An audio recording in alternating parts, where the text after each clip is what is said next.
section we will be talking about Typeform.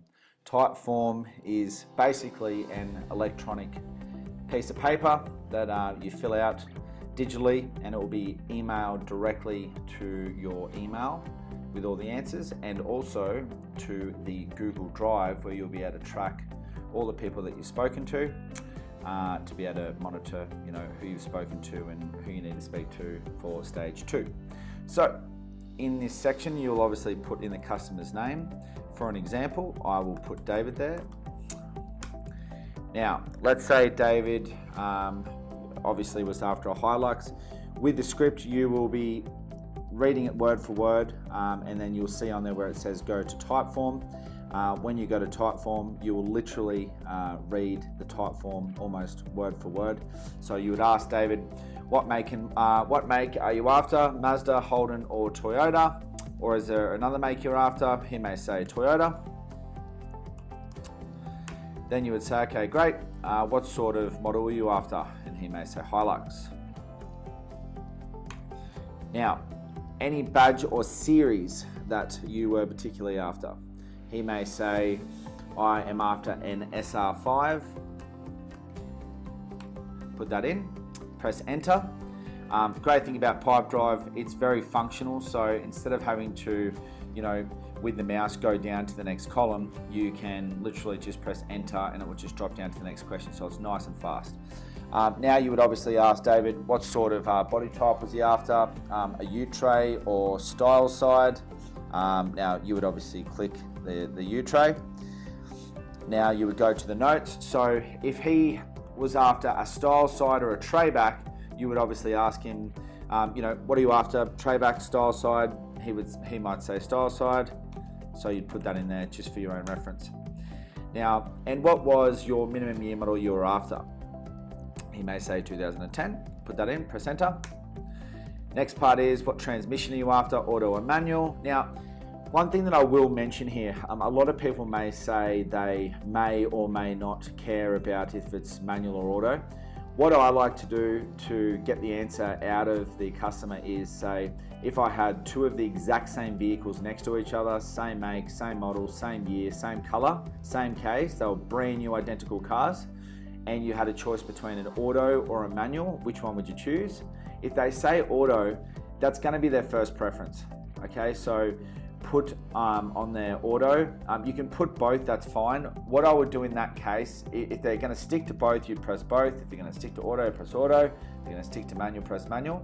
If they have a preference of auto first, put in other and go auto first and man second.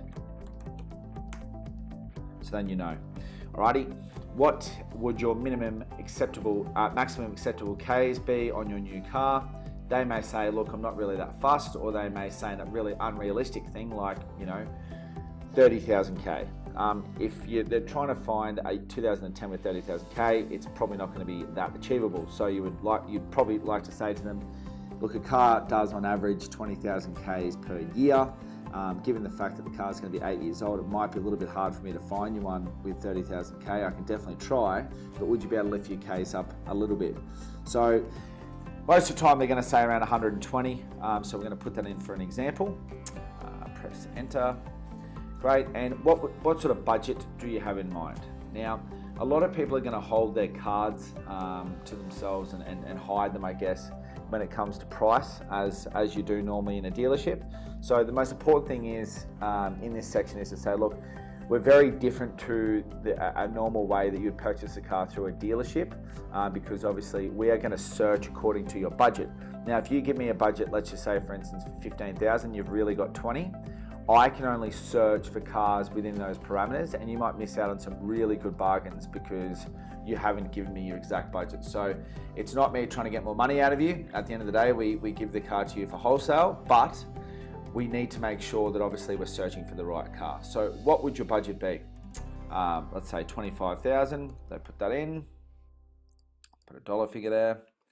Great. Now, what is your email address? We'll just go david@gmail.com. Perfect. Now, if we were to find you a 2018 model with 3,000K on the clock, it had absolutely no reserve, what would you be able to increase your budget to?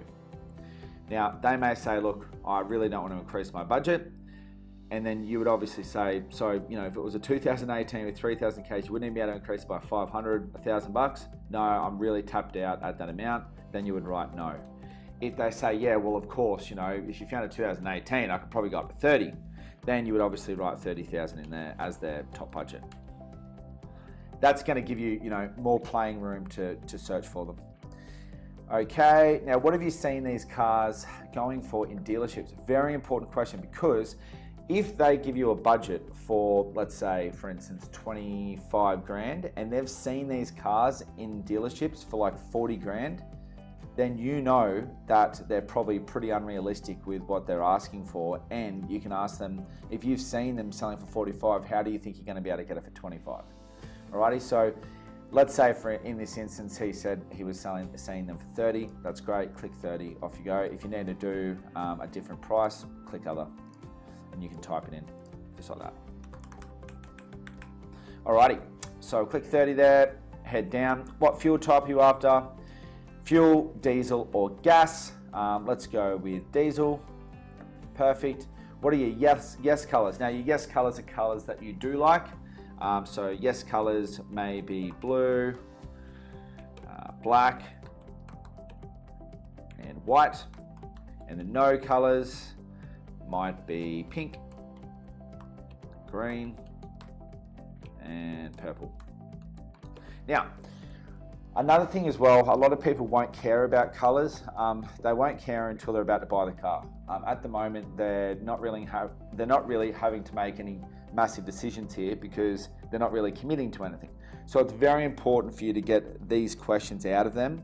And if they say, mate, I'm open to any color, just say, look, I've had people say that before, and we've presented pink cars to them because, we have access to a lot of cars. Would you be open to a pink car? No. Okay, well, no to pink. Any other colors? Vomit green? Definitely not. Okay, green, no. And then you'll get it out of them eventually. Alrighty, press OK. Now, a very important question. What time frame are you hoping to get into your new car if we found you the absolute perfect match? I'm talking, we found you a 2010. It had 80,000K. It was really cheap. When do you think you'd be able to obviously have access to the funds? Oh, mate, ASAP. As soon as you find one, I'm ready to go. Awesome, great. Now, will you be paying cash or finance? Now, as you can see here, there is basically an intelligence algorithm that's integrated with the Typeform, where if you click finance, I'll show you here, if you click cash, you're going to skip to 19, which is what's the reason for buying and upgrading the car. If you click finance, you'll get, if you're getting finance, have you been pre-approved? So let's click finance for this example. If you're getting finance, have you been pre-approved? Yes. Okay.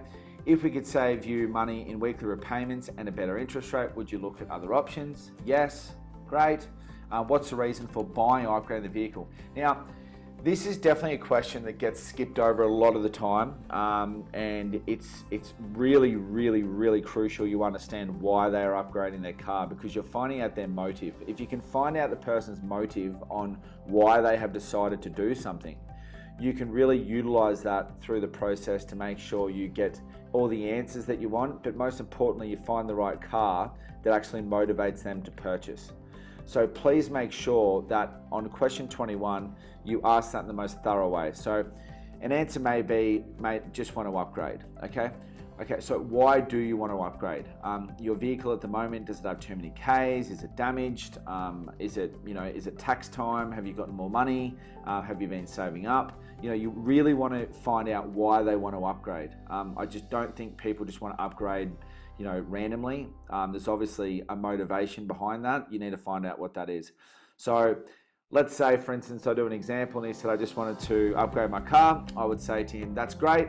It's always good to hit the refresh button and get a new model. What sort of car do you have at the moment? Does it have high Ks? What's made you want to, see it on? I just am over the the car having issues last week. One of the radiator hoses burst and broke down on the highway, so I think it's on its way out.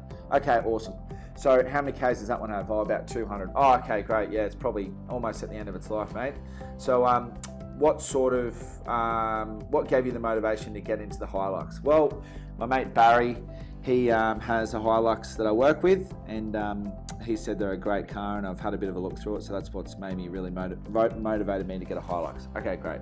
Mate Barry has one, and also his car has problems. Awesome. How long have you been looking for? Again, very important. Why do we ask this? Because we want to see if the person is, obviously, if they've been looking for a year, they may need a bit of a cow prod to get along, so we might need to put a bit more energy into helping them make that decision faster. So we're just going to choose a week for this case. Do you have over $1,000 in your bank account? The reason why we ask this is because obviously you'll be purchasing a car up at the auctions through our license. We need to make sure and qualify that you have the right amount of funds to be able to purchase the car. So obviously, being the fact that you're buying a 30 grand car, would you say you have over $1,000 in your bank account? Yes, I do. Okay, great.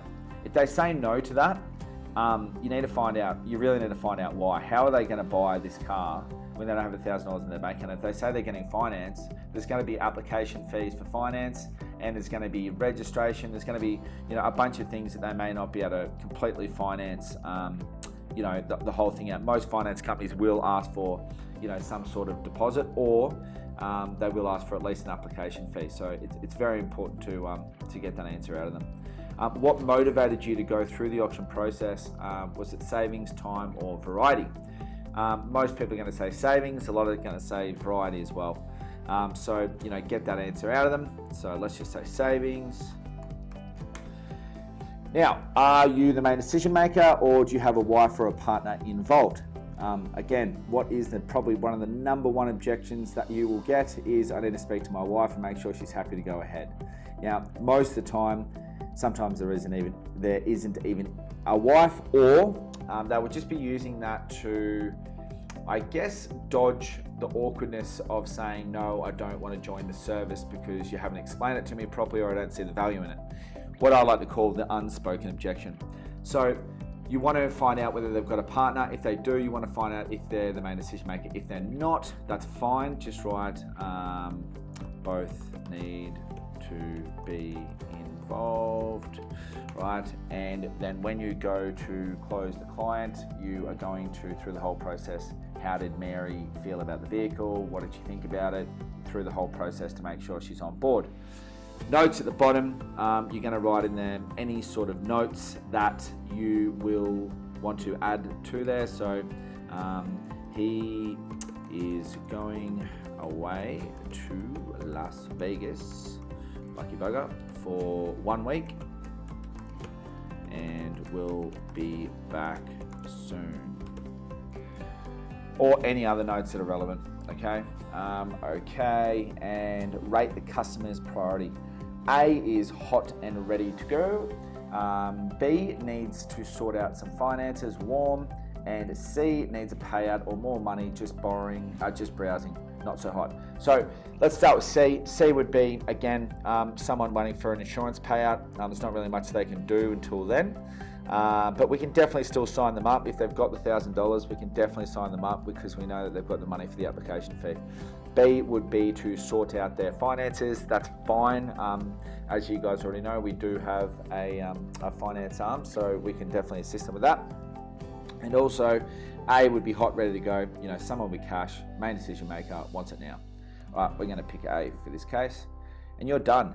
As you can see down the bottom there, it's now gone to 100%. If I got rid of that, it would be at 96. And as you can see here, it just basically adds up the more you go down with the questions, so you know where you're at, okay? Hot, ready to go. And then as easy as that, you just click submit. Alrighty, and that is Typeform. Very, very simple, very effective software that we use, and you will be using it on a daily basis. All right, great. Thanks, guys.